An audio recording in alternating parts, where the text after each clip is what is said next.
I've been married to Beverly 61 years. Don and I got married July the 29th, 1955. We married at a very young age. In fact, I met her when she was 16. When we started going together, I wasn't even thinking about getting married because I was 18 years old and I figured it'd be 25 before I ever married. But she changed my mind. I was on leave from the military and went to visit my sister and brother-in-law in Houston, Texas. He was an evangelist and they were holding a revival service in Baytown at Beverly's home church. And they asked me to come and play bass fiddle for them and sing with them. When I first saw Don, I just took a big and I told my mother, I said, I'm going to marry that guy. At night, as I walked onto the stage, I looked out into the audience and there sits a beautiful blonde-headed, blue-eyed girl in a beautiful blue dress that matched her eyes. I almost quit playing so I could stop and look at her. I told Mother that we were not going to leave until I had a chance to go say hello to him. Her brother-in-law, who happened to be a friend of mine for many years, introduced us. First thing she asked me is, do you have any gum? I was chewing gum and she asked, do you have any gum? Yes, I had some gum. We went out to the drive-in and got Cokes and stayed out pretty late and just got to know each other. He's always teasing me about me asking him to marry me.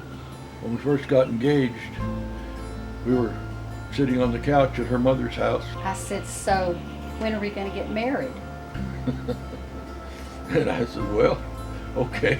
I guess my answer was, when do you want to get married? But I went out immediately and bought a set of rings, and we met with her mother, and she gave me her blessings. So Beverly and I got married on July the 29th, 1955. Being married 61 years, we've gone through lots of things. Even though I loved my wife and my family dearly, there was a time that I let music become number one.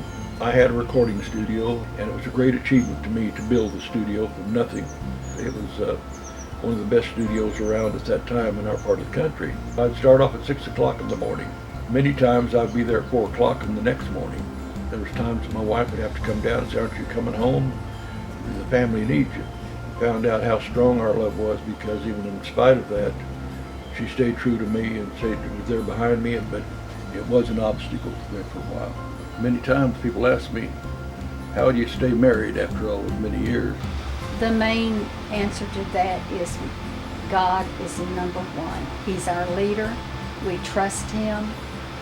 And in my opinion, you just can't make it without God.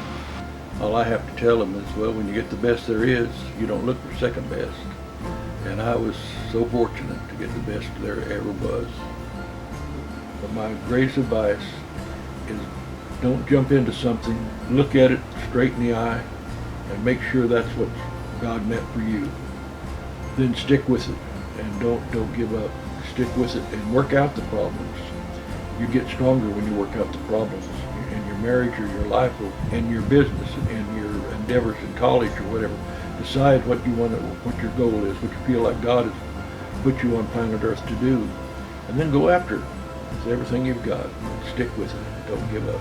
I'm 79 and my husband is 81.